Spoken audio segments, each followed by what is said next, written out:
New York. Yeah, You can do it. I did it. New York is the place. A place where dreams come true. Yeah, yeah, yeah, yeah. Pizza. Taxi. Turtles. I was gonna say turtle. All right, Turtles. turtles. Turtles. All right. 1, 2, 3, 4.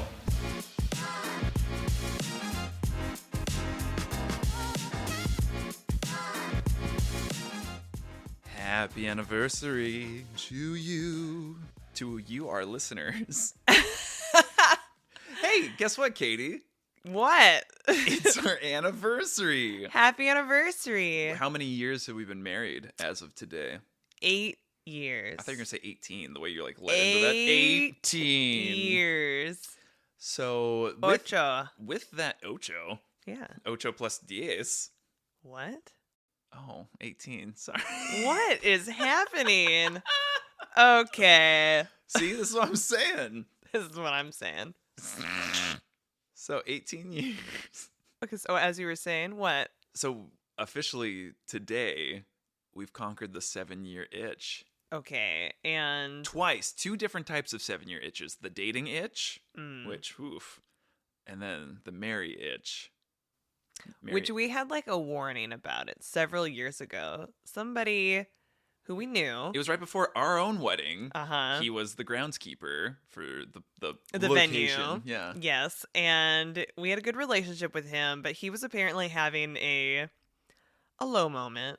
And like a moment of weakness. He came in like out of breath and exasperated, like slaps the counter and just like announces to the room, "Guys, the 7-year itch is real." And we were like, whoa. But then later he came up and was like, "Sorry, guys." And he like apologized to us. And we're like, what is happening? So, I mean... He also had a story about being at like a wedding with his wife and like them mutually looking at like a woman and just both like looking at each other and going, "Yummy," right?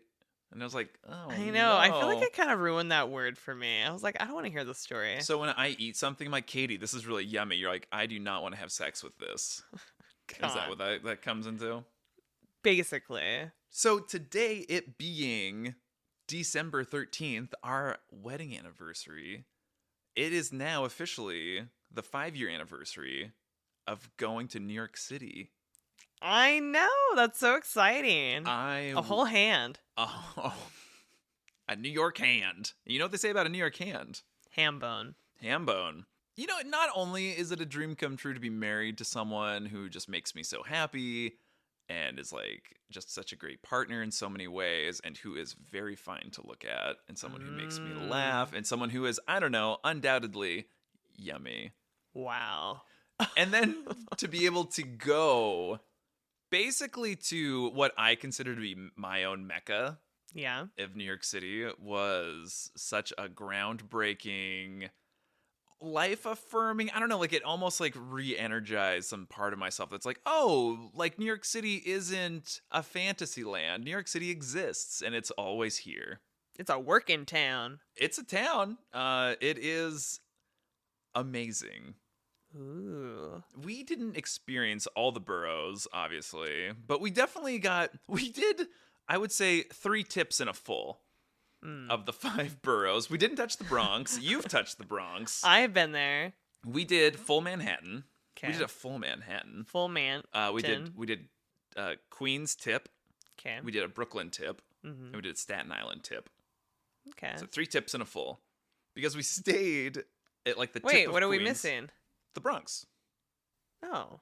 Yeah, the full. 3 tips and a full. Oh, I got 3 it. 3 tips, a full, and a non. Okay, got it. Gotcha. All right, I'm here. Yeah, but I felt like I couldn't do the other boroughs without like going hard on Manhattan. So we stayed at like this like little hotel that was like on the edge of Queens, and so it was a couple subway stops away. I think it was like kind of cool industrial, you know, there's a lot of cement going on and exposed beams. I just remember we had like this beautiful view of the city. Definitely, like, we saw the Queensboro Bridge is what we had a view of, because I was like, is that the Brooklyn Bridge? Not, like, understanding how the geography of I still don't really understand the geography of New York City. You're not meant to. Because New York, like, is this big triangle, And in my mind, New York City would be like in the middle of that. But no, it's like this weird funky tip. And so anytime you see like the state outline of New York's, it's like, oh, it's like this all makes sense. And then funky little kind of island attached. And that's New York City. Yep. And so it's like, you know, it's across the river from New Jersey. New York City doesn't make any sense to me. No. I mean, I could see why the other New Yorkers are probably like a real New Yorker. Yeah. Okay. So yeah, I mean, I want to say that like, you know, the Bronx is north of Manhattan and Brooklyn and Staten Island are to the south, but I actually don't know how everything's oriented. So I don't know what the directions are. Back to our view. It was beautiful. And I just remember like opening the curtains, having this like gorgeous view of New York, and it was a lovely way to celebrate our anniversary. Because when did we fly in? At like midnight on our anniversary. Because I found some real sweet tickets. Yeah. On the interweb? Yeah, on the interwebs. It was, I want to say it was Thanksgiving when I started, Black Friday when I ended. Yeah. And so I was looking up all these deals because we had been building an extravagance of our wedding anniversaries. Our first wedding anniversary stayed local. Year 2 went to Bend. Exotic. Year 3, I was like, oh, like what's more extreme than Bend? Obviously the biggest city in the United States of America. Yeah. And I think now we've kind of hit like a ceiling because like since then we haven't done extravagance, partially because of COVID. But today we're like, you know what? We're not leaving this house. Yeah. Happy anniversary. We're going to do sculpting because we're going to pretend we're in Ghost. Katie's going to be Patrick Swayze. Does that mean like I'm standing behind you? Yeah. Is Patrick Swayze naked? I've never seen Ghost. I don't even know it. Well, it's got a pottery scene. I think Patrick Swayze, is it Whoopi? Is it Patrick and Whoopi?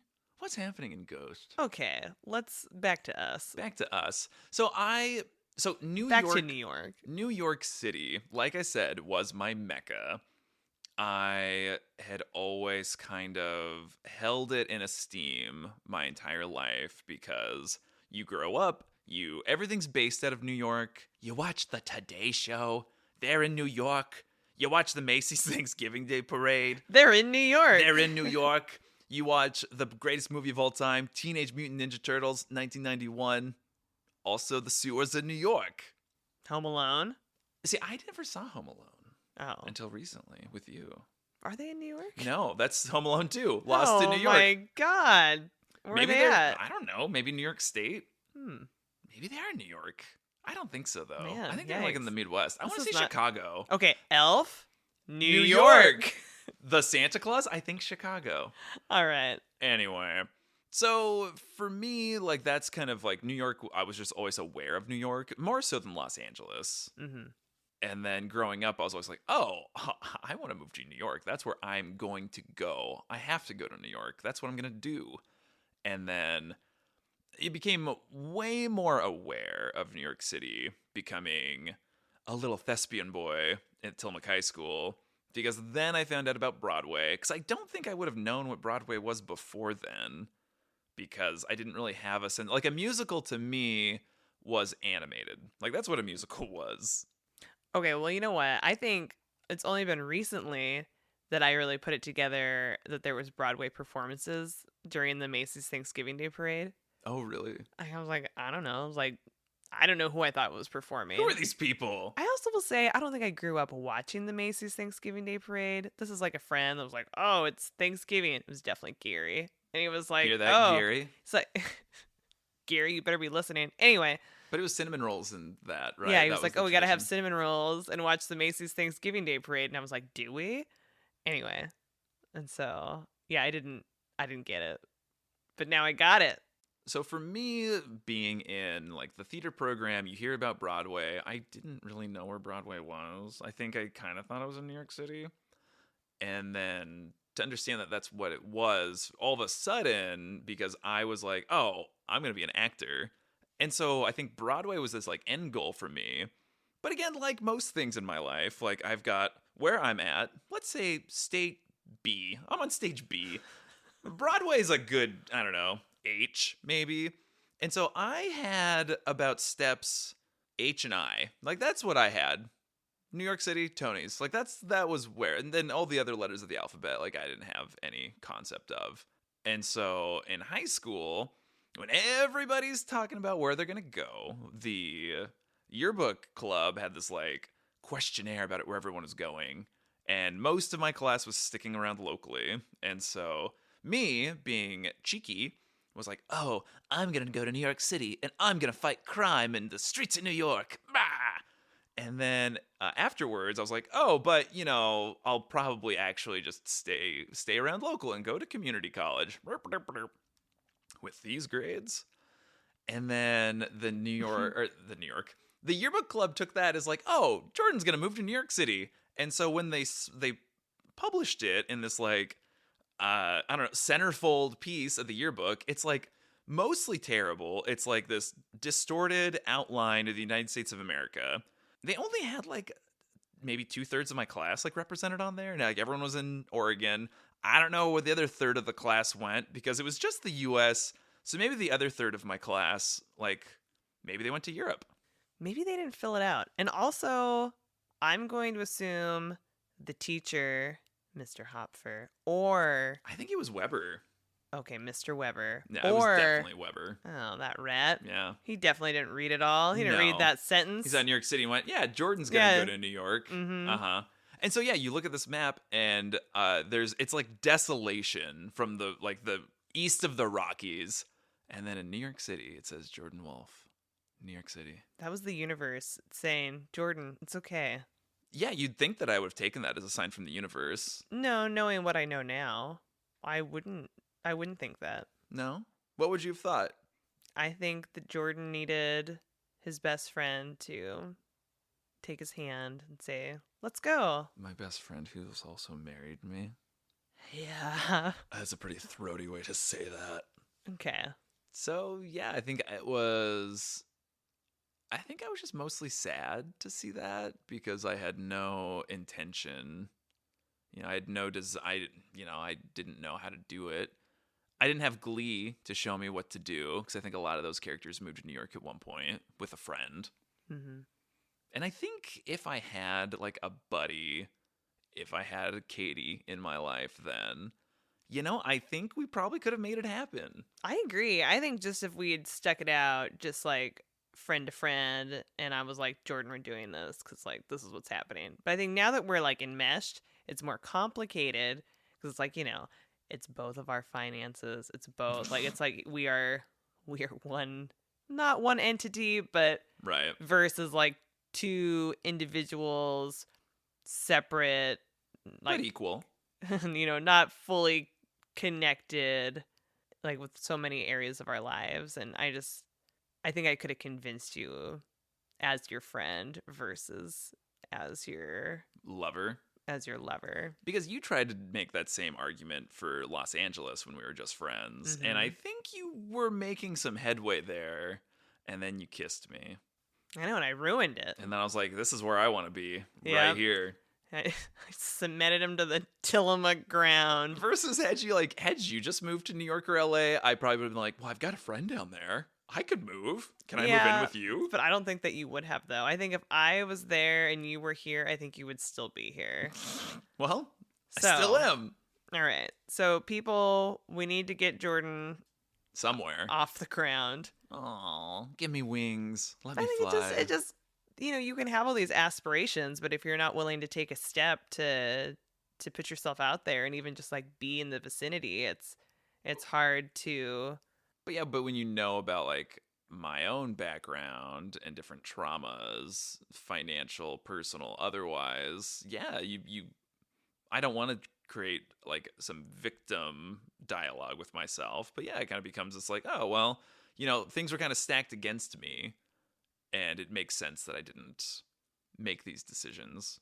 I'm not saying it doesn't make sense. I'm saying it does make sense. But wouldn't it be fun to like rattle me out of that? Yeah, it'd be a blast. Yeah. Yeah, I think talking about it, I'm like, oh yeah. New York. I mean, when we were there, not that we had resolution to the thing we just talked about, but while we were in New York. There is no resolution. And because we recently went back to New York earlier this year, like it just feels really good. It's just for us. Right. I mean, it is just living. It's a living, breathing thing. It is. I feel like it's its own thing. I think it welcomes anyone and everyone. I think that it doesn't need you, but it welcomes you. I love the public transit. I feel like the subway is ridiculous. Well, I mean, it's its own thing. I think a lot of people have a lot of issues with how the subways run. Trains are constantly late. Sometimes they just don't show up. I mean, thankfully, every time we've gone, we've had pretty good luck on the subway. Yeah. Seen some sweet performances. That's probably frowned upon, but I'm always into it. I'm like, yeah. I am sad that we never had a car where, a dance troupe is just like broken out. Oh, you haven't had that? No, but you did? Oh, I have. Because you have gone to New York City one more time. That's true. Well, now I'm like, did that happen? I'm positive it happened. I thought you were with me. Hey, Jessica, did this happen? Did it happen? Okay, well, tell me what happened. I can't. Well, it sounds good. It was good in my mind. Lots of breakdancing. Because we have only gone to New York City in the wintertime, we've never had trash smells. I think people are like, oh, the subway smells bad. No. And I think because the temperatures are so low, it kind of eradicates the scent of a lot of places. Everything's great. Yeah, hardly ever. I think the first time we saw a rat was in a subway station, and I think we only saw the one. Mm-hmm. See, I saw it with this aforementioned trip before. I saw rats. I just remember it being really cold. And, I mean, were you surprised by the amount of garbage piled high on the sidewalks? And so I don't know if it's like this across New York City, but it's definitely in Manhattan where, garbage pickup must be every day, or maybe every section of New York. It was amazing how much trash is generated in that town. Mm-hmm. Yeah, it was a look to be just walking the streets and be like, oh, look at all these big black garbage bags. But then it snowed. And it just changed it all. Oh, and they just looked like beautiful mounds of snow. It was just kind of made it more magical. So if you're going to go to New York, definitely go when it's going to snow. But not too much. Yeah, just a little sprinkle. That's all you need. Enough to cover the trash for the day. Right. And it makes you want to jump into it, but if you do, I don't know, maybe there's needles in there. Yeah, resist that urge. Yeah. I'd say. But it looks like it would welcome you. Very much so. So we get out of my grandparents' Honda Pilot, no free pub, but that's what they drive. And I remember looking in the seat, because we sat in the back seat, and there was yellow dust in the back. And I was really confused. I thought they were cookie crumbs. How did you think those were cookie crumbs? They were very yellow. Mm-hmm. Those cookies would have been nothing but yolk. I think, did we bring a cookie? Did they give us a cookie? We might have snacked. Okay, either there was a cookie or I was blaming your cousin's kids. I'm like, oh. Oh, yeah, they were obviously eating cookies in the car, and your grandma doesn't know. My grandparents' car is not a place for snacking. No. It's not something we did. So I don't know. It was very off-putting. And then, because you had realized that the only shoes you brought were these, fuzzy lavender things. Yeah, they were UGG ripoffs, and so no free pub. I don't know. I was just they're gonna keep my feet warm. Just not even thinking about walking the streets of New York. Yeah, I only packed these fuzzy boots, which was really cool. Walking the streets in New York City in the dead of winter. Yeah. Well, I guess it wasn't winter yet. The dead of fall. The dead of fall. Mm-hmm. On the cusp of winter. Kissing winter. So then at PDX, the Portland airport, they had was it a Nike store or Adidas? It was one of those two. Okay, whatever. But the thing about PDX is that they have an agreement with any merchant that's in there that they have to keep their prices at market value or MSRP, so they can't jack it up to be in the airport. Yeah. And so I was like, oh, I could be okay with you buying, a new pair of shoes right now, because I'm a cheapskate. Wow. So yeah, you went and tried on a shoe. Uh-huh. You got back up, and the crumbs were there. And I think in our mind, we're oh, those crumbs followed us. Yeah, I was like, oh, did we have cookie on us? Yeah, we have cookie on us. I think I was still committed to the cookie story. Right. But then it just kept following us. It was kind of like going to the witch's cabin in the woods and Hansel and Gretel have the have the crumbs. Did you like place them up in the sky while we were on the plane? I didn't think that I was doing it, but I was. I was leaving the trail. I'm surprised nobody followed us. Okay. So what it was this bag that I had purchased, some cheap bag. Faux leather? Or I mean... Oh, yeah, for sure. I think I got it at Forever 21. I'm just like dropping all the names in this episode. It's cool. It's fine. Yeah. When I was like 18 or something. I think I got it either before or right when we got back from Belgium. So that bag was over 25 years old? I think it was older. It was an older bag. Yeah. But I thought still good. And I was like, oh, this would be really cute in New York City. Mm-hmm. And it was for a moment. And did it make it? I think it made it straight to the trash as soon as we got there. No, it did make it to the hotel. Made it to the hotel room. Because... I think we thought there were rats in the hotel room, which, no offense to the hotel, it was a nice hotel. So it was. So nice. So nice. It was the Ritz-Carlton. No.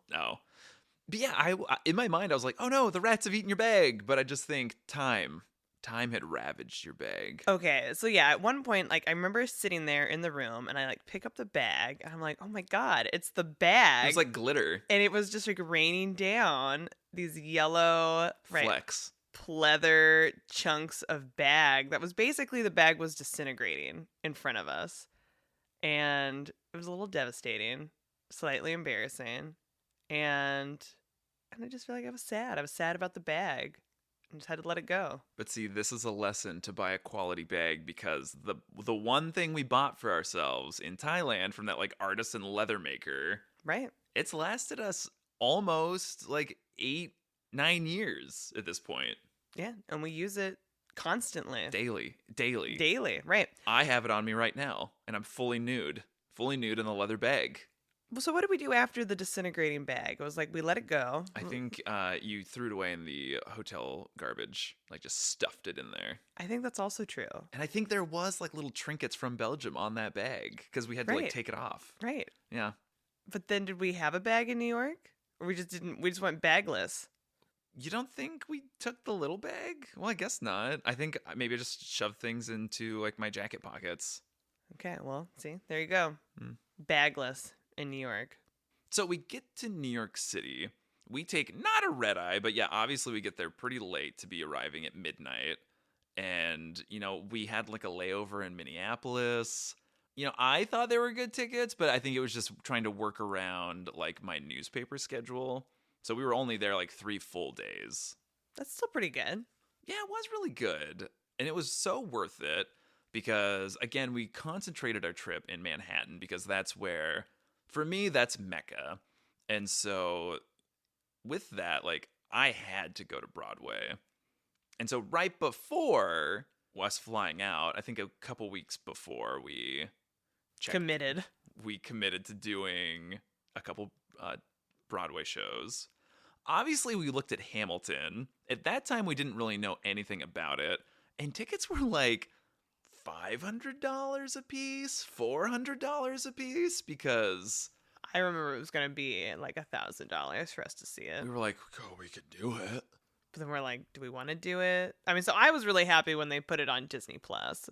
And I don't know. I think we kind of like looked at like what shows were happening on Broadway at that time. And I think what stood out to us the most was Hello, Dolly. Hello, Dolly. Which did you know Hello, Dolly? No. So it was a revival. I think Hello, Dolly was originally like one of those like golden age, like 60s musicals. Mm-hmm. And I only knew Hello, Dolly because of 2008's WALL-E, the greatest Pixar film of all time. Because the film starts with one of the most iconic songs from Hello, Dolly, and that's Put On Your Sunday Clothes. And it starts with like that flute trill, and it's like, out there! Except the version of WALL-E is definitely like from the movie version, and I mean the singing's not, it's fine. I'm happy with the newer Oh, God. Okay. So we book these tickets not really knowing Hello Dolly. We go in pretty much blind, but what we're sold on is the fact that Bette Midler herself is Dolly. In the flesh. In the flesh. It's not a Muppet of Bette Midler. It's she her. Was good. We get Winifred Sanderson. We also get David Hyde Pierce. Look at that. This is the first time I think you've ever said those three names. I don't really know him. Well, I kind of know him from Frasier, but then he's also been like a prolific voice actor with like other projects. But he is a pretty big Broadway guy, and so he was playing the lead opposite her. And then we also had Beanie Feldstein. We got Beanie. And she was so good, and we didn't know who she was. And I think later, I mean, it was like a year or two later that we were like, oh my God, there was like... No, I think Lady Bird had been out, and I think we knew that there was like a connection there. But we hadn't seen that yet. I don't think so. Yeah, so at some point we made this connection that we saw her, and that was really... And she was very animated. She was one of the, like, more like background, like a part of the ensemble, but... No, she was a named character. So her deal was like her character was getting with like Barnaby. Right. So I guess like she wasn't she really was a minor character. That's the term, a minor character. But there you go. She was good. Wait, and singer boy Gavin Creel. That like changed our life. That was like our favorite song. I think we played that song, I don't know, hundreds of times. But leading up to going to Hello Dolly, like even when we were standing in line, like I think I was really worried that we were going to get to the show and they wouldn't be there. Like they would have gotten sick. It was like their day off. And I think I did like a lot of research being like, what days are, principal actors doing their roles? And like come to find out, it's most days. Like when you are like, there's some Broadway rule. And it's if your name appears above the title of the show, so like Bette Midler in Hello Dolly, you are guaranteed to see that person. And if that person is not there, you can get a refund.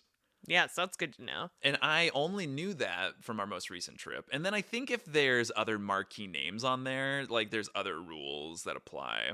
But yeah, you're pretty much guaranteed to see those people when you're going. And okay, and I guess I thought, like in my mind, all these shows were like 7 days a week, multiple times a day. But I think that they actually give people like a couple days off. No, I think it's a day, and I think it's Tuesday.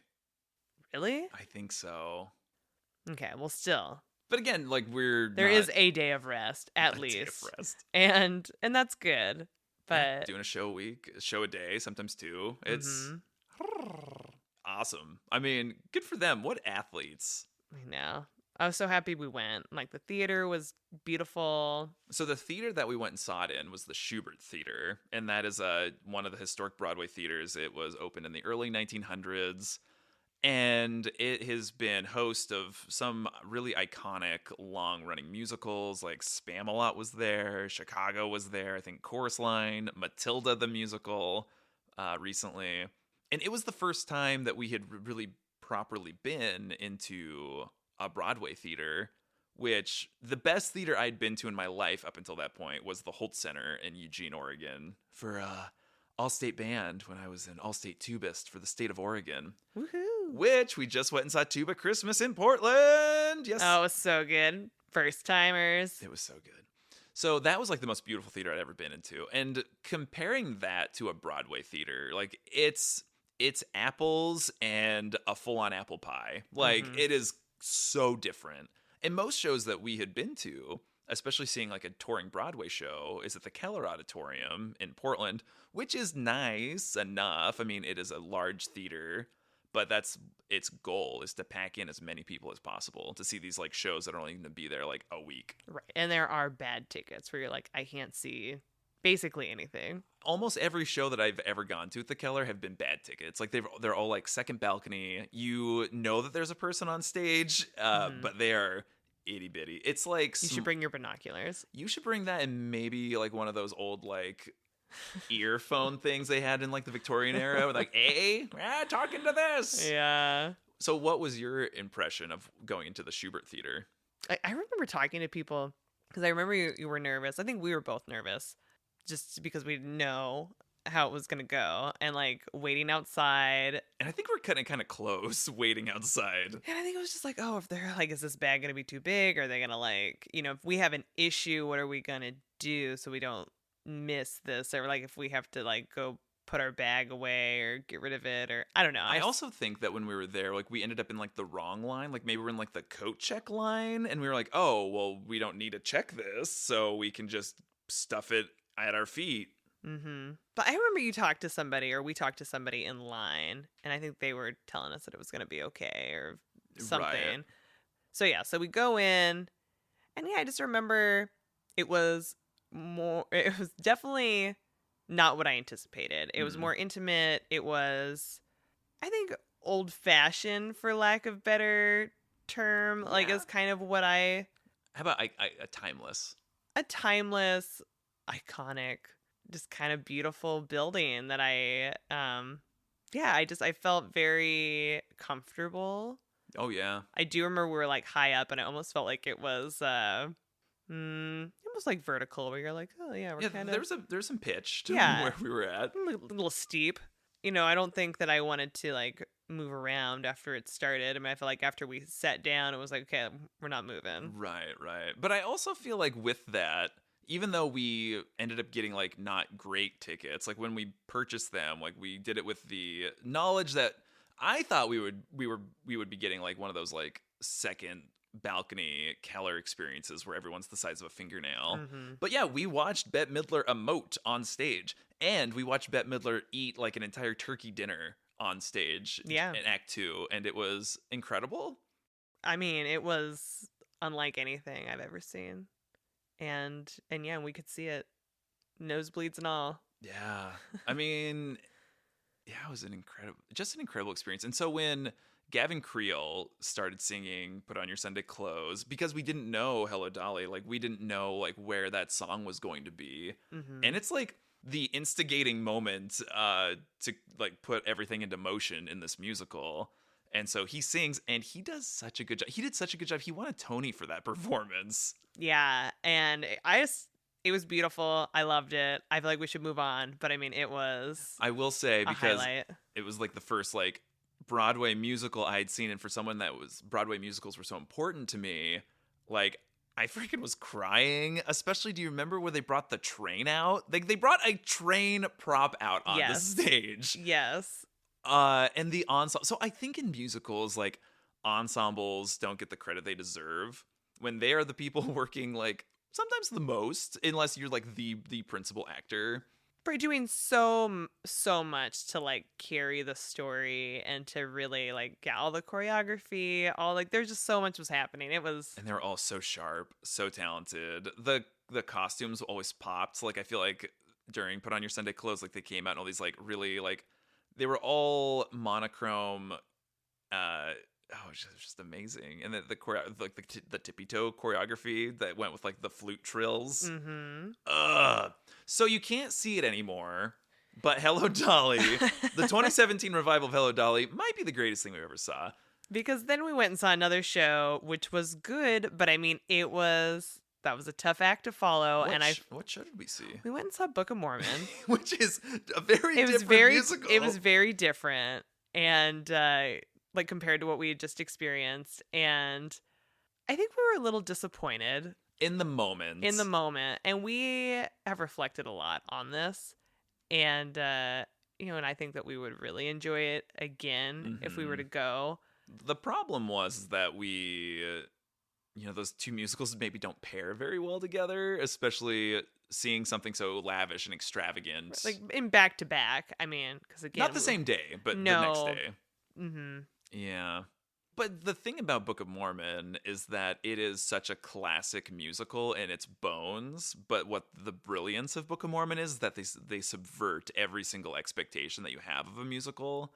And I think because we didn't know Book of Mormon going into it, we just knew it was going to be raunchy, hilarious, good music. Right, we didn't know anything. But yeah, I mean, it's a testament to both of those musicals that since we came home from those trips, like we listened to those soundtracks, like the original Broadway cast recordings, like on repeat for months. I mean, you could probably argue years, but yes. Yeah. Okay, so basically Broadway in New York was amazing for us. I think that it did not let us down, and we walked away feeling very satisfied making those decisions to go see that. I do want to talk about the financials of Broadway tickets. Oh, well, go ahead. So the thing is like, you know, a lot of the problem with expensive Broadway tickets is like, on face value, those tickets really aren't that expensive, like in comparison to what we expect. Like Hamilton tickets were like $400 or $500 when we were getting ready to go, and we debated shelling that out. But I made the mistake of like being very adamant that I would go through a third party, thinking that like Ticketmaster and the don't know the other one, like those were not the way to go. And so whatever third party one we went to, we bought it from someone who'd already had the tickets, who obviously paid the face value for them. And so we ended up paying, I think, like 200-300% of like the face value of those tickets. And so if you go and do any of these, I would recommend you going to the websites of the shows themselves and seeing like who they are recommending to get seats through, because we ended up, when we did our most recent trip to Broadway, that's how we did them, and we got better tickets that way. So my lack of travel experience, buying tickets experience, neurosis, I think all that kind of plays in. You know, being savvy about how we're spending our money and sometimes I could bite you in the butt. Right. Okay.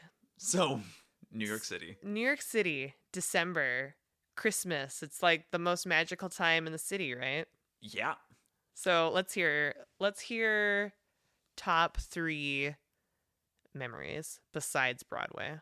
I think seeing the Rockefeller tree and seeing how really extravagant it is. And I think there's some interesting, there's just the Rockefellers in general are just like a really interesting like study in wealth in America and capitalism, entrepreneurship. But the history of the Rockefeller tree began in like 1931. I think there was a group of the workers who were in that area, like they all pooled their money together and they bought a tree, and them and their families like decorated it, and it was like a 20-foot like balsam fir or something. And then a couple years later, I think the Rockefeller Center, Rockefeller Plaza, like made the decision to make that an annual thing. So starting in 1933, they started bringing in this annual tree, making it more and more extravagant every year, not including like World War II when things had to go to wartime efforts. And then in the 50s, there was maybe like a New York artist who crafted those iconic angels that you see. And so starting in like 55, they're like the Clairbout angels, and they're the ones that look like they're playing on like heavenly trumpets. And there's 12 of them, and they are in the like the Channel Gardens in Rockefeller Plaza. But you get a really amazing angle of them if you come in in the right direction. You see like, you know, these 12 angels like lining the way, and then at the end is the tree, and they put so many lights on the tree. It's insane. I feel like it was super extravagant. Also, is it the same tree, or they're just chopping down massive trees every year? That's what they do. Nuh-uh. Yeah. From where? Where do they get it? All over. I think this year's is from New York State somewhere. I mean, they'll get them from like Ohio. They'll get from all sorts of places, and then they bring them in. And the trees generally, I mean, they're like 80, 90-year-old trees most of the time, I think. Wow. Yeah. Yeah, sometimes they're like, one time they put the tree into like the world's largest like cargo plane at the time and flew that, and that's how they delivered the tree. Yeah, kind of crazy. But yeah, I mean, you see pictures of it, you can see videos of it. I mean, none of those things compare to like being there and seeing them in person and being like, oh, this is amazing. This is crazy. Yeah. I feel like it was so active. And even though it's super iconic, and that makes sense, but I was surprised by the energy of just like going to that area. And it was, I don't know, it was beautiful. And I think, and then we had a fun surprise. A couple people came up to us and they offered us Starbucks gift cards. Well, they were dressed up as Starbucks employees because they were working for Starbucks. Like they have the apron on and they're like, oh, excuse us. And then they gave us each like a $20 gift card to Starbucks. And they said, happy holidays. Yeah. And then they, I don't know, turned into snowflakes and swirled away. Pays to go in December, you guys. And then like somebody else, I think immediately after, someone came up and was like, I think they worked at Radio City. And they're like, oh, we have tickets tonight for the Rockettes and we're giving them away. Would you like to go? Mm-hmm. But at that point, we already had tickets, I think, for Book of Mormon. I know. Okay, and but yeah, I wrote that down about one of my regrets. Was not seeing the Rockettes. I know. So you have such a rich history of dance. So when you not that rich. So do you associate New York City with dance? Yes, and I think I love old Broadway or old musicals that are all very dance centered. Everyone loves a good tap dance. And I think when I learned of the Rockettes, it was one of those things. I was like, oh, they're in New York City. Obviously, I'm going to move to New York City and become a Rockette because why not? Oh, you'd be such a cute Rockette. I always thought so. But then I'm like, I don't know that I can kick that high. And you know who's not naturally flexible?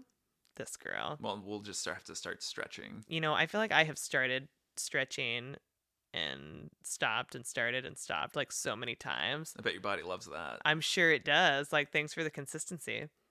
So, yes, dancing, the Rockettes. Wait, we're gonna go back. You gave me one memory. Well, do you want to take number 2? Top 3 memories for you. Obviously, getting the view of Empire State Building, it's interesting because I feel like the Empire State Building would kind of move. There's not one spot walking around Manhattan that I feel like really shows off the grandeur of that building. But I actually think the Chrysler Building is prettier. It's beautiful. Because I think with Empire State Building was always something in my mind of the most extravagant, amazing building of all time. Nothing can compete with that. And it is really interesting. I think the Chrysler Building's a lot prettier. Okay, guys, you have to go. Let us know what you think. And I think off the top of my head, I'm just I feel like walking around Central Park was really an important thing. We were in that really iconic main thoroughfare through Central Park that all these iconic films are shot in. You always get those chatty moments walking through there. But did you know that? Because I feel like I brought that up because it was on accident that we ended up in that type of a, and I think they're probably throughout Central Park. Yeah. But I just remember being there and kind of looking up and be like, whoa, I feel like I've seen this in so many movies or so many. But you love a rom-com, and I feel like that's probably where a lot of those shots happen. Mm-hmm, definitely. And so since then, we've watched When Harry Met Sally, and you're kind of oh, well, that's where that is. Right. Anytime I can point it out and be like, see? But yeah, you were really excited about it, and I remember taking pictures with you, and I really wanted to, because it was our anniversary, I was like, we're going to go ice skating at that iconic ice skating rink in Central Park, the Woolman Rink, and we went up there, and again, this is 2017, which was just a great time in American political history, and so all the way around the ice skating rink and this beautiful outdoor skating rink in Central Park said that nasty name. That nasty man's last name. That he likes to post on stuff. And it's a 5-letter word. Starts with T, ends with dump. Rhymes with dump. Great. Anyway, so apparently the story is that in the 80s or the 90s maybe, the Woolman Rink was having trouble keeping a consistent temperature to freeze the water. And so they were having trouble actually maintaining this ice skating rink. And the 45th president, he who must not be named, was very vocal in New York City, being like, you know what? You give me 2 weeks, I'll do it for free. I don't need the hands. I don't even need this impression. Whoa. I mean, the hands are pretty big. I need to make them really small. Okay, so yeah. So he supposedly funded it. He fixed it. Yeah. Quote, and it was yeah, but I want my name on here. He didn't accept any money from the city. He just wanted his name emblazoned. And so even though if we had paid and gone ice skating, he wouldn't have seen a cent of that. It just didn't feel It right felt gross. For us. It felt real gross. So instead we walked around Central Park. And it started snowing. And then it started snowing more. And again, I want to paint a picture of the outfit that I chose to take to New York City. In that moment, I was just kind of growing out my hair, just haphazardly. Like at some point, I just stopped cutting it, thinking that I would look like, I don't know, Tommy from Power Rangers, Jason David Frank, rest in peace. I think he looked more like Eve. Like Adam and Eve. Yeah, no, I know who Eve is. I was hoping you were doing a throwback to Wall-E. Oh. Because I'm smooth. I'm smooth and futuristic. I think I probably looked like Eve because of the long hair. Yeah, and like it went all the way to your nips. It did. It covered my nips. And I think this is a recent realization that Jordan has beautiful curly hair. But in those days, he just told me it was wavy or like frizzy, I think is the... You're like, I just have frizzy hair. Frizzy fuzzy Toad from Super Mario Brothers. Yeah, and there was no guidance from your family. I was like, oh yeah, we have curly hair. Let's take care of that. No. So Jordan has long, but it would be really curly in the shower. I remember that. I'd be like, oh yeah, it's like so pretty. Covering my nips. Yeah. And I've got low nips. Wow. It's like nip, belly button, nip. Anyway. But yeah, I think at some point, yeah, coming out of the shower and like when it was like right before it got dry, it like looked really good. But yeah, I mean, growing up, I was like, oh, every day you have to shampoo and condition your hair really, really well. And you have to take a bar of green Irish Spring soap and rub that all over your face. Great. Hygiene. I was very good at hygiene. I was very clean. Yeah, just squeaky clean, it sounds like. Maybe I was a little too clean. Okay, so you had this hair. Yeah, and long hair. I ran out the door after we packed, and I was like, oh, I need a beanie for New York. But I don't know, I couldn't find the beanie I wanted to take.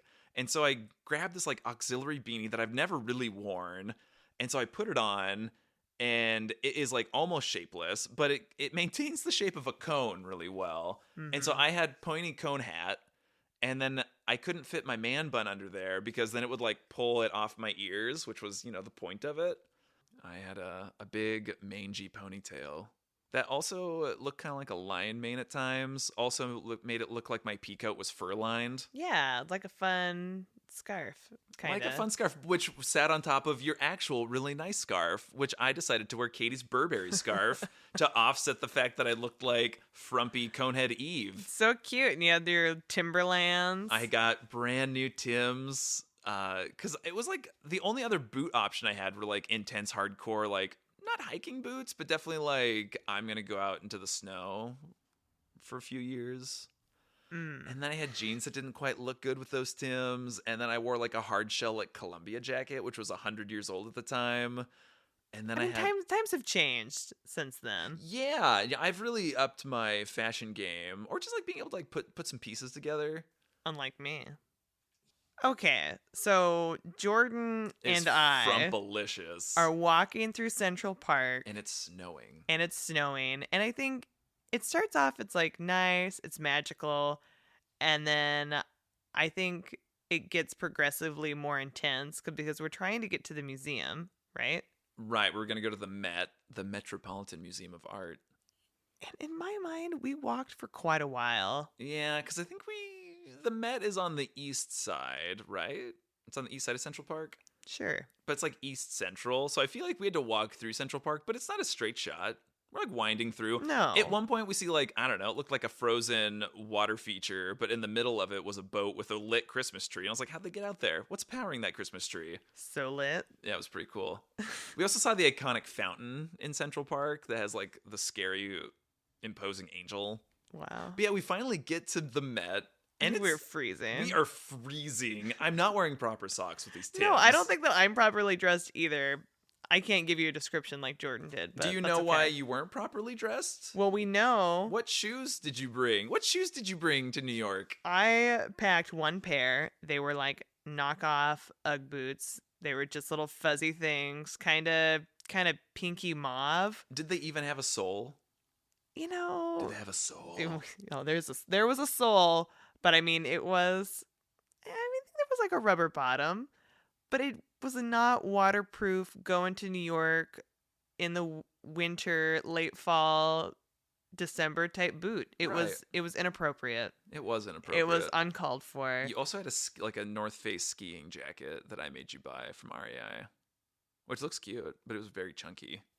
Yeah, what of it? Yeah, no, it was just, he had a big, thick jacket on. I think when we were in New York and we saw everybody with their, like, super long, like, floor-length Canada Goose jackets, and we're like, whoa, like, everybody had these. And then you look how much a Canada Goose jacket is, you're like, how much are these people making? Yeah, no, it was insane. I don't know how Everybody had a Canada Goose jacket. Yeah, we saw so many. I feel like you get on the subway and there's probably an attendant there. We just didn't go to the right you probably have to go to like Union Station or something. Yeah. And they give you, Grand Central Station. Union there. Station's in Portland. Yikes. Wow. Okay. You got to go to Grand Central Station and the joke is dead. But they're there and they're like, "Oh, sir, here's your Canada Goose for your long subway trip."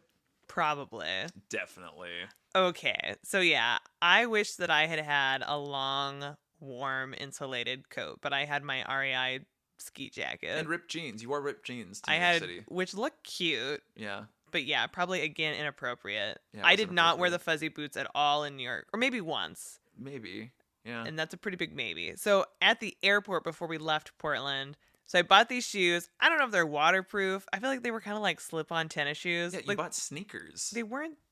You bought sneakers. Yeah, they weren't great, but whatever. You could have bought boots. So I am wearing slip-on tennis shoes through the snow in Central Park. Yeah.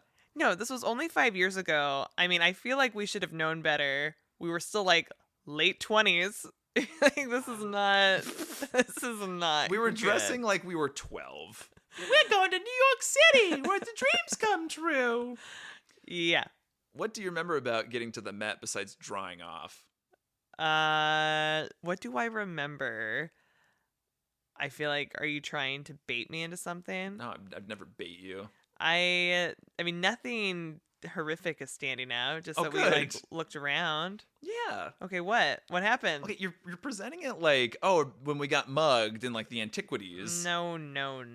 So I remember there was exactly one bust that will forever live rent-free in my head. And it was a bust of some 1st century AD Roman. But he looks like Voldemort. Oh, yeah. I feel like they must have taken inspiration. Yeah. Because, I mean, it was almost identical. It looks like, and I don't know how to pronounce his last name, Ralph Fiennes? The guy who plays, it's actually pronounced Voldemort. Yeah. The guy that Tom Riddle evolves into. Got it. So yeah, the bust had lost its nose, so that's definitely why it has that like Voldemort look to it. But yeah, bald man, dead snake eyes, no nose. Yeah, it's definitely frowny face. It's Tom Riddle. And then while we were at the Met, they had like a special exhibit all the way from Italy about that great man Michelangelo. And so they had a bunch of like sketches from Michelangelo that had been preserved. One of them, which I was like blown away of, it was like all these like charcoal sketches that Michelangelo had done, trying to get the right like hand shape for the Sistine Chapel where God is touching Adam's hand. And that was like really cool. But yeah, I really thought the Met was really cool. That first trip, we've since gone back to New York. In our last trip, we went to more of museums, but we really only did the Met. But I thought it was extravagant. The Met, it started in like the 1870s and just been like continuously like gaining more and more items to be like one of the most highly regarded art museums in the world. I also feel like less is more. It can't be like, we just did the Met. I think sometimes when we do these trips, You're talking about me. I just mean like the society, right? We as a people are trying to squeeze in so much. And just to like take a breath, do less, enjoy more. Do less, enjoy more. Okay. Also, when did we go to Tavern on the Green? We did it after Hello Dolly. Because that was on our anniversary. And you're wearing that dress that you're in right now. God, right. It's a sexy dress. Right. Well, I'm trying to set the mood, the New York mood. Except I think I washed it incorrectly because it definitely shrank. I mean, you're sitting on the couch right now, and that is not. It's a very short dress. I mean, it looks like a t-shirt at this point. Yeah, I mean, but it was a long dress at one point. I'm not complaining. It is our anniversary after all. Wow. Yummy. No. So, yeah, it's a restaurant it's an iconic restaurant in Central Park, and it's beautiful. It was lovely. We only went because it was a gift from your grandparents to us. They were like, "Oh, you're going to go to New York City? Here, have a nice dinner at Tavern on the Green," which was very, very sweet of them because your grandparents were nothing if not super kind and very generous. And I felt like, thank God for your Burberry scarf because I feel like it really pulled my outfit together. Because I had this, I took a sweater. It was before I had a taste in sweaters. So it's just it was a chunky, Macy's ripoff sweater that I got from somebody. It was from my mom. I was going to say it was not from me. When you say it was from somebody. I don't have that sweater anymore, Mom. I love you. Anyway. And so I'm in jeans and my Timberlands. And I feel like something that I was into in that moment was getting the iconic drink of a city that we're in. AKA a Manhattan. A Manhattan. I was going to talk about the Singapore slang, but that we could save that for Singapore. The episode when we go to Singapore, because I'm going to sing about Singapore. Look at my pores. Look at my pores. No. Take out my pores.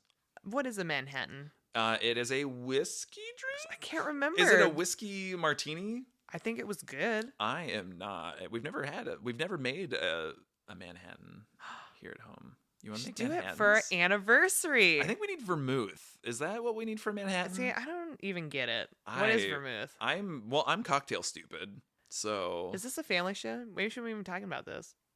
Yeah, because kids don't know what alcohol is. They shouldn't. I'm not talking about doing a bong rip in the subway station. Okay. Shooting up.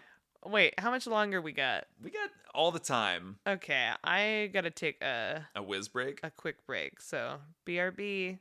So Tavern on the Green was kind of magical. I feel like it's always kind of difficult to get there, mostly because we're on foot.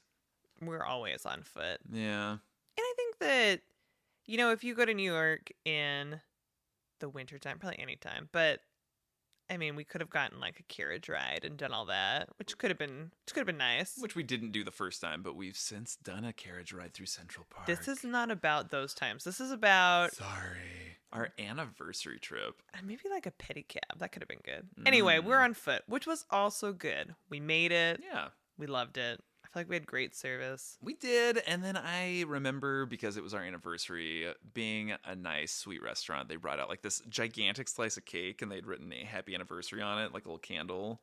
Aww. I think we also had some Prosecco. I think we partied. I think we did too. Yeah, I think on the menu they were selling Neatart's oysters also, which is local. Neatart's Bay is, we could walk and get to Neatart's Bay a little later today. Yeah. But yeah, it was whoa, crazy. They were very expensive. It's they came across the country. Yeah, I mean, that was a bit of a trip, but how fresh are those? And we did not partake. Yeah, because I didn't want hepatitis. That's right. Yeah, I wouldn't have gotten hepatitis from them. Great, babe. Babe. One of the things that I remember most about that trip to New York City is that you were still kind of living in the past of your OG New York trip. Wow, was I? Because you had talked up this waffle place. I knew it. So much. Okay. Because when I went to Belgium, I had my waffle love. And then going to New York City, the first time was the very first time since Belgium. That you'd had a waffle. That I'd had a waffle in the way that I wanted a waffle. A liege waffle, I believe. Yes. And so it was I think they were parked outside the Natural History Museum or something, when Maddie and Jessica and I were walking by, and we grabbed these waffles. You grabbed them and didn't pay for them? Yeah. And it was so good. It's such a fond memory for me. And so, yeah, obviously I talked about it. For years. And so I was we have to do this. But I think they'd expanded because they were a truck originally, right? That's how I had experienced them. Yeah, they were in a little hut, outside the park or something, right? That's where we went. And I feel when I had gone, everybody that was in there was from Belgium. I think when we went to the little shack, they were New Yorkers. I think no one was from Belgium. I don't know. No one even had a waffle. I didn't particularly enjoy what we had. I think we also put too many toppings on. It was put as many toppings as you want. And I was so many toppings? Yeah, and I think went hard. Yeah, went topping hard. Okay. Anyway, but while we were there was also like a news crew right next to us, and I was like, what's this news crew doing? And we saw a couple basketball players, and in my mind I was like, oh my god, it's the New York Knicks. So I thought it was the Knicks. I was like, oh, is Patrick Ewing here? But it wasn't. It was the Harlem Globetrotters.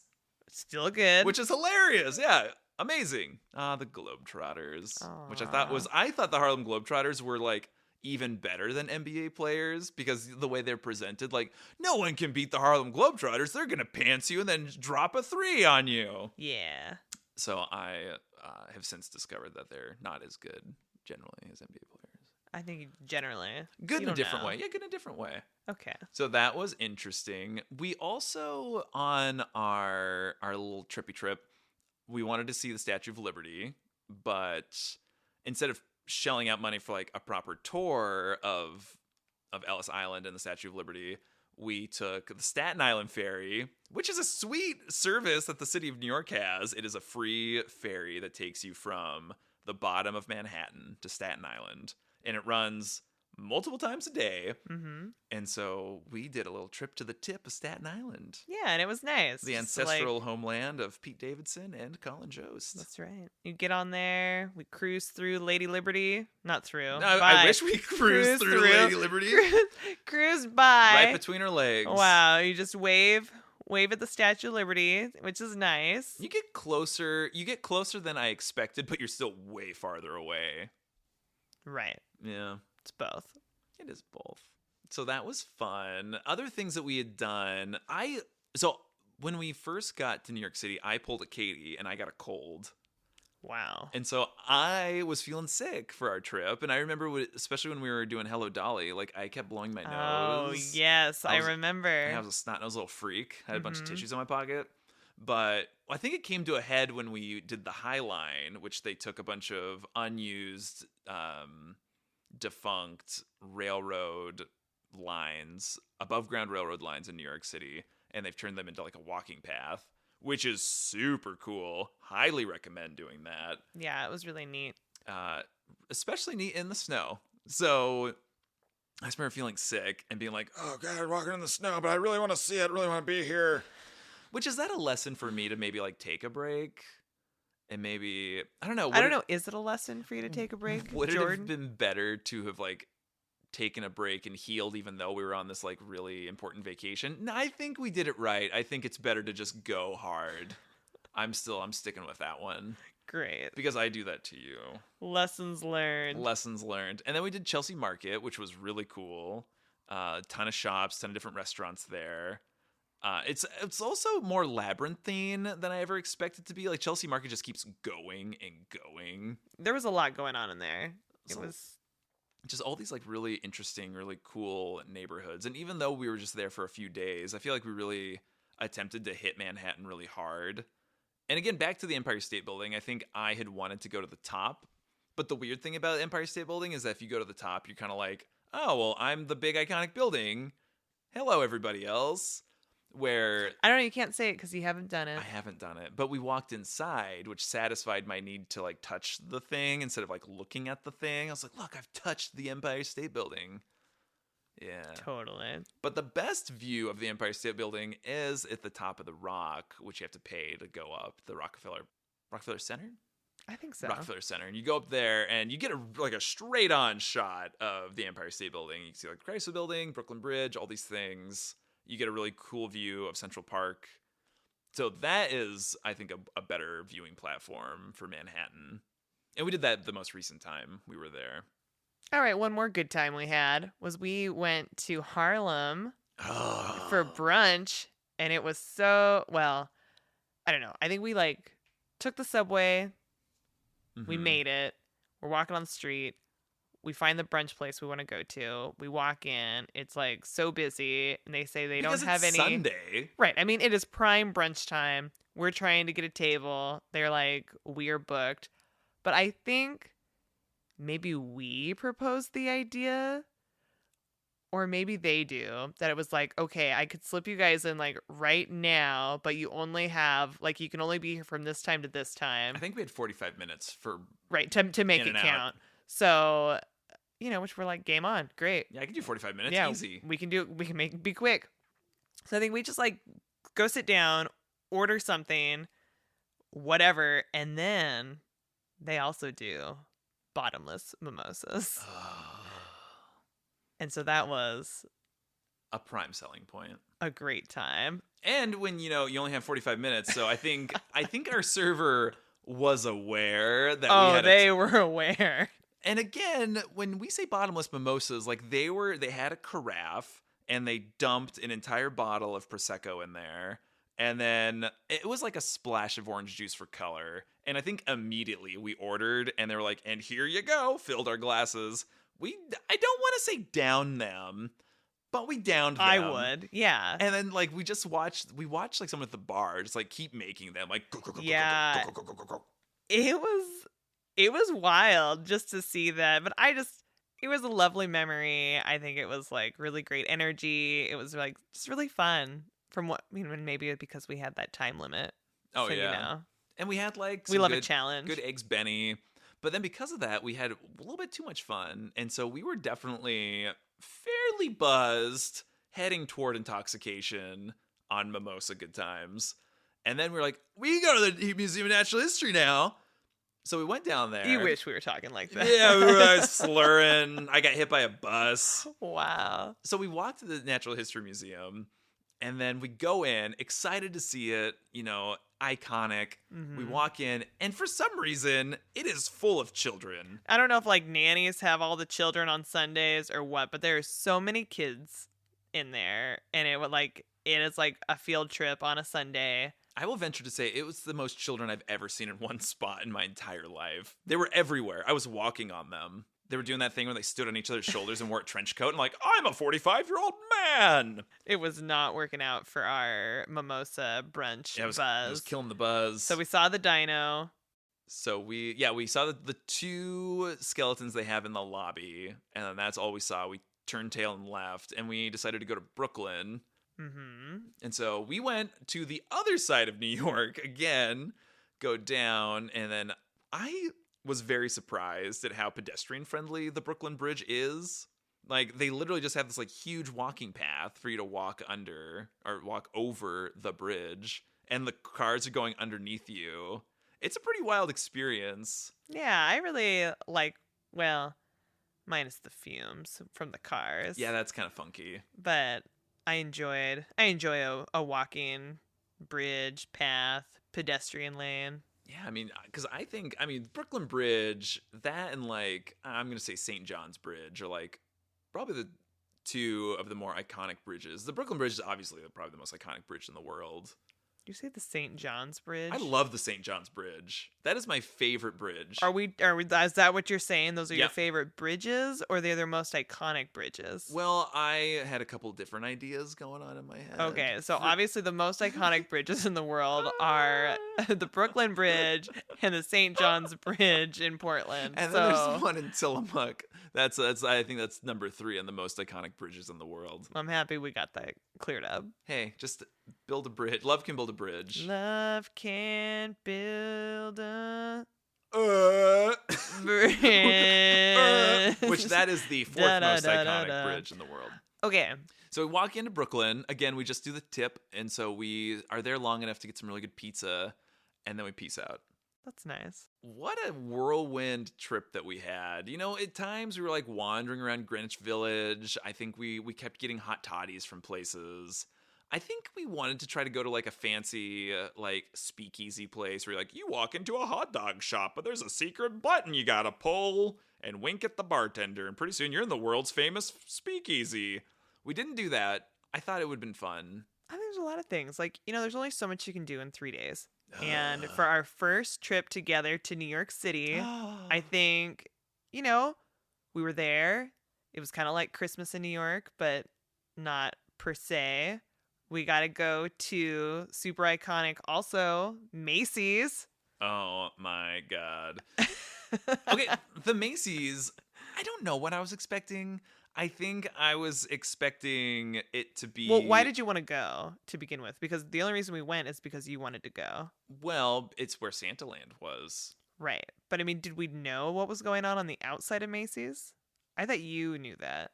You are not. You got two different buildings in mind.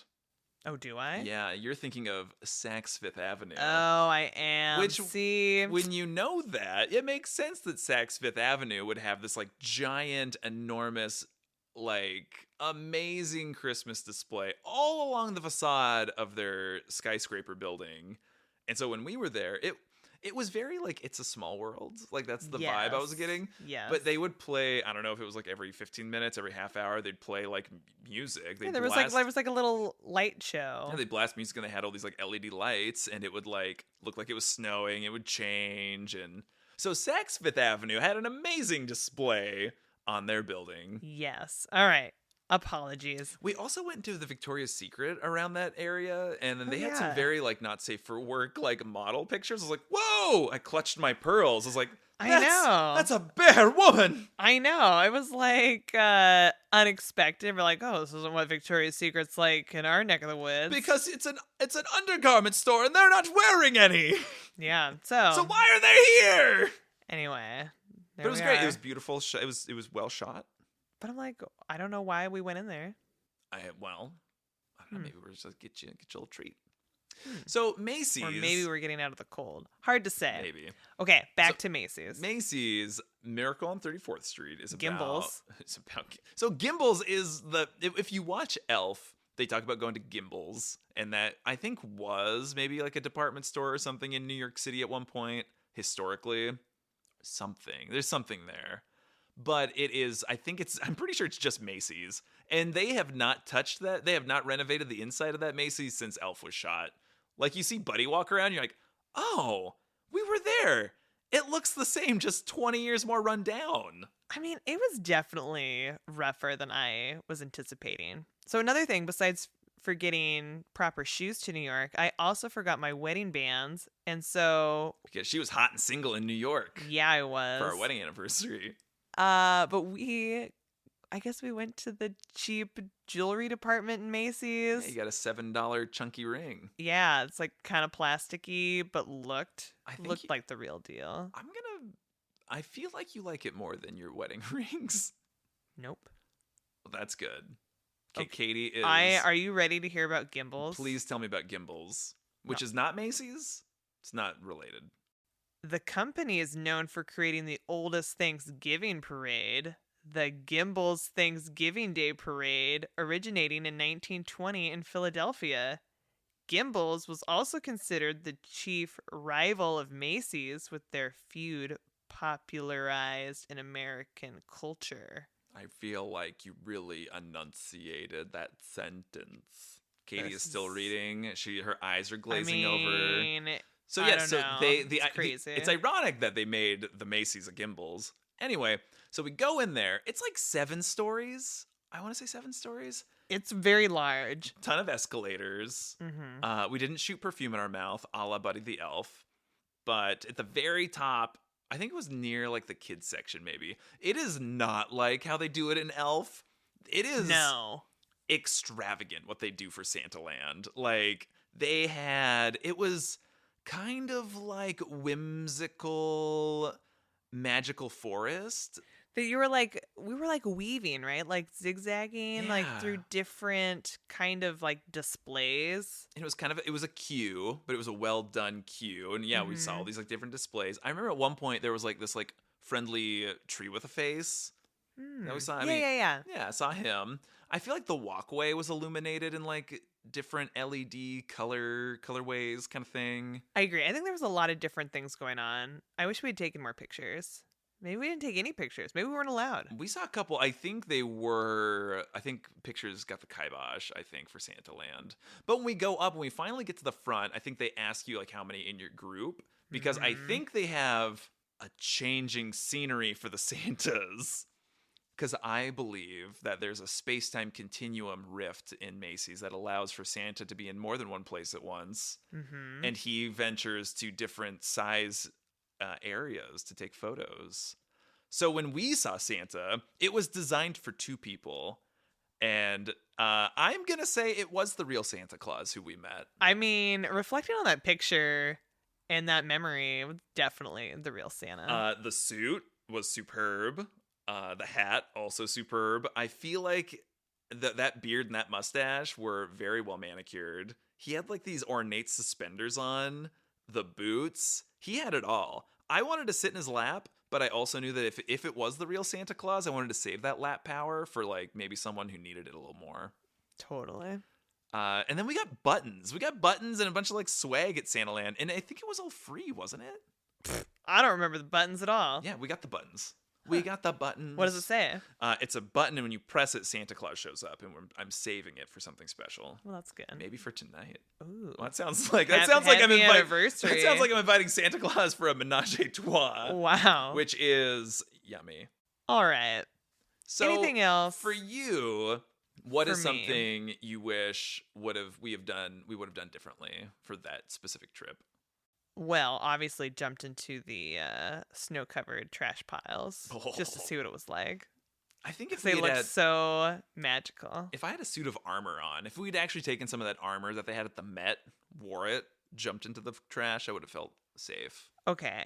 I wish that we would have been more properly dressed, but definitely if I could go back to that time, not that we really had that much spare time, but it would have been nice to see the Rockettes and maybe ice skate. Maybe at Rockefeller. Yeah, I mean Rockefeller by the big tree. Nah, that would have been nice. I mean, it is a much smaller skating rink, though. But yeah. Well, the other one's off limits, as we've already. The name's gone now. Oh, well, that's good. Well, yeah. I guess it's back on. Yeah, right. It's back on. Okay, fine. Skating in the park. Nice. Yeah, it'd been nice. What about you, Jordan? I do regret not ice skating, but I also feel like maybe it would have been better because I didn't want to break my ankle. I think it's okay. I mean, you and I have done ice skating once. No. What? You are thinking of clearly another boyfriend. But I hope you had a good time with whoever it was. No. I've never been ice skating. Oh my God. In my entire life. You know what? But that must have been a good date, Katie. Man, must have been. Man. Hey, you and I should go ice skating. Jordan's kind of like moving his tongue around. It's okay. Oh my God. It's okay, everybody. Guess what? I've gone to the zoo without you, with someone else that I was dating. We went to the zoo together. I bet you had a lovely time. I also went to Rush with somebody else. Oh my God, you thought that we've gone ice skating? Yeah, I thought we went skating at Lloyd Center. Nope, that was clearly another person. Oh my God. It might not have been a boy at all. Well, maybe I went solo. No way. You definitely were on a date. No. No. Oh, could have been that guy. Okay, could have been the guy that took me to the Blazers game. Wow. Okay, man, it could have been anybody. Did he hold hands? No. Oh, okay. Okay, ice skating is tough. I'm going to say, Katie, your body count is way higher than mine. Like, so high that I don't think either of us know, like, how many dates you've gone on, or... I don't think it's that high. It's way higher than mine. Okay, we are off track. Yeah, in New York. Okay, we are trying to focus. Trying. What would you do differently? What do you wish we would have done on this trip? I think getting in, it was already rough because we were going 3 hours ahead, and so landing at midnight in JFK. I mean, it really only felt like 9 o'clock for us, but still it set us back because I think the next day we did wake up pretty late. Mm-hmm. And so just by merit of like the time difference, I think we were kind of thrown off a little bit, making it so it was like more difficult to do more things. But I think going and exploring Brooklyn more would have been good. But even though it's like the cool part, I think seeing the iconic Manhattan was, and especially like the Midtown area was like really pivotal for me. Times Square. I was just gonna say we didn't even talk about Times Square. We didn't talk about Times Square at all, which is presented as like the coolest place in New York and in Manhattan, but it is so garish.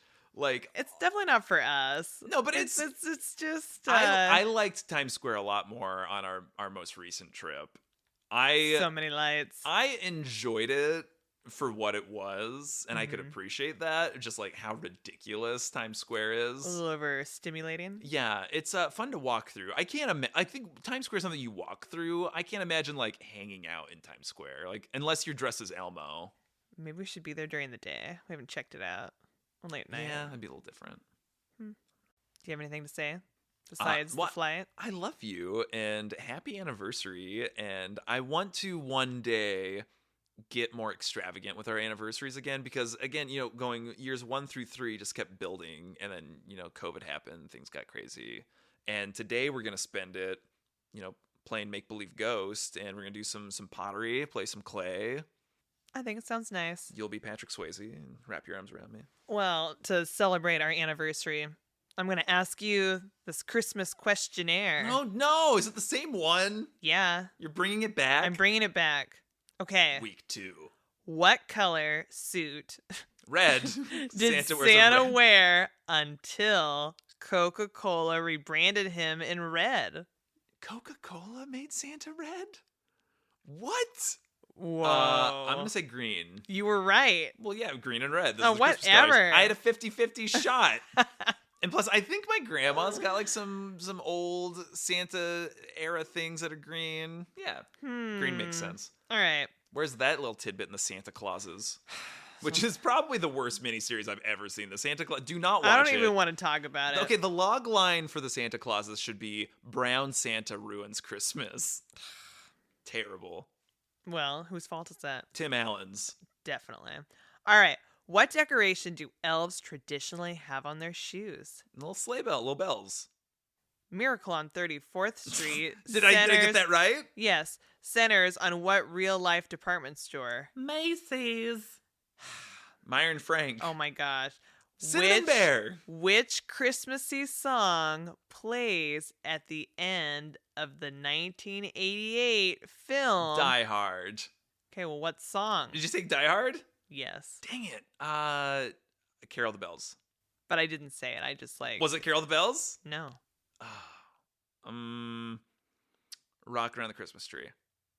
Something with Alan Rickman singing. You know that classic Alan Rickman ballad? We built the city on rock and roll. Apparently, Sammy Kahn and Jules Stein. Let it snow, let it snow, let it snow. Okay, Wow. Jordan made me watch this movie recently. What movie? To kick off our Christmas season, Die Hard. Yeah. We watched Die Hard. Which is Die Hard a Christmas movie? It absolutely is. I think it was a one and done for me, but I think I'm happy to say we've seen it. I could do it more. It is so good. That iconic final scene when Bruce Willis has the secret gun duct taped to his back. Spoiler alert. Oh my God. So good. And Alan Rickman chews up every scene he's in the best way. Yeah. Okay. I don't have any questions to ask you. No. Okay, what if I pull up a Christmas question? No. You got one? What was the UK Christmas #1? All I Want for Christmas Is You. In 2010. What? This is a weird one. I'm not going to say that's a bad question. Okay. But it's a bad question. Okay, it's bad. No, I don't even like the answer. Okay, was it something by Boris Johnson? I don't know what it is. My hair isn't real. We're going to end it. Are we? Oh, no, I went 2 questions. Traditionally, when should you start making a Christmas pudding? Well, obviously October. Traditionally, December 23rd. On a Sunday, 5 weeks before Christmas. This is very surprising. Yeah, who knew that? Is it figgy pudding? What? Or is it like a British type pudding? What'd I say? You said Christmas pudding. A Christmas pudding. I think this might be for like a UK magazine. Is this the one that you've been reading from? Yeah. Okay. It's clearly here's great. Here's the last one for you. Thank you. In Elf, what's the first rule in the Code of the Elves? You read this to me. Oh my God! No, I had another one. I got it right. It's treat every day like it's Christmas. Thank you so much. I have to edit this. No, it's staying. Oh my God. What's the name of the Lindsay Lohan Christmas film in 2022? Was it Falling for Christmas? That was so... This has been a real stinker to end this delightful New York... No, I had one. I've lost it. None of these questions take place in New York City. Oh. Die Hard takes place in LA. Which U.S. state was the first to declare Christmas Day an official holiday? Hawaii. I don't know, but And second question. So this is a two-parter. Wow, great. So you get that one. Oh, cool. And then what gift did Harry Potter receive from the Dursleys during his first Christmas at Hogwarts? Probably a basket of rat bones. I'm sure it was something very nice and thoughtful. How is that a two-parter? A 50-pence piece. I don't know what that means. And Oklahoma. Is a piece? Did they give him a gun? Did they give him 50 cents gun? What? Fitty's gun. All right. Okay, thank you. This is not Ben. This is not good. That was the most Christmas thing we've ever done. Okay. Hey, Katie, look me in the eyes. I'm gonna look you in the eye. Stop going down the rabbit hole, man. Of what? Of Christmas? Of what? Christmas tests? Christmas tests. Okay, well. So, New York City. New York City, we did it. We did do We did it. Christmas No. We did... Anniversary. We did December... We did it. To remember. New York. We did Honda Days. No. You're a Toyotathon girl. Oh my God. It's like Groundhog's Day. No. Where's the sleigh bells? That's in February. That is more Avatar than, I would say, than sleigh bells. Okay. So we have done... It. We've done another New York trip since, but next time, what are you going to do? In New York? Yeah, New York City. Oh. I was not prepared for this question. Yeah, it's a hard one. I haven't asked it before. Unlike the elf question. What's the first rule of being an elf? I'm going to be more lax. I think I'd like to just be chill in New York and not have everything so rigidly planned. I think that would be good for me. Sweet. You? I'm there. Rigid. I want more rigidity next time we go. Well, yeah. Oh, and hail a cab. Which we've never done. We've never hailed a cab. We were subway rats. Subway rats. Okay. I was a mole person living in the subway.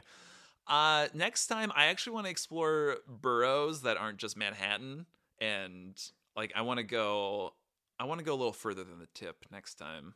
I agree. Like really get into it. Yeah, really, really go deep. Okay. Especially Brooklyn. You know, see if it really is worth the hype. I don't want to see Kyrie Irving, but if I see him, I will challenge him to a one-on-one. Wow. Kevin Durant, I will not challenge because I feel like he would definitely beat me. But I feel like I could take Kyrie. Totally. I mean, I could probably I could get in his face a little bit, you know, with my defense. I'd be like, oh, Kyrie. Oh, man, what's your favorite soda pop? And he'd be like, soda pop, and I'd steal the ball. We are off the rails. No. Thank you so much for listening to this pod. As we talked New York City and tried to recount. Incessantly. And next week, where are we going? Well, because I want to stay in like a winter wonderland, and we had some iconic winter wonderland moments in Yellowstone National Park. Shenanigans, evacuations. Does that rhyme with shenanigans? Adventure. Adventures out there. And also bison. Bison are out there. Lots. So everybody, thank you so much. Have the best our anniversary ever. And if you're listening to it afterwards, it's okay. You can always send a present and say thank you and happy anniversary. Wow. May you have many more. And many more. I'm up here. And I'm down here. 3, 2, 1, yeah! Silly daily. Silly Daily Silly. Should we just have a podcast called Silly Daily Silly? Another podcast called Silly Daily Silly, where every day we do something daily that's silly. Silly dilly. Silly dilly. Okay, what would you do? Okay. That's our pickle line. We'll have a podcast about silly dillies.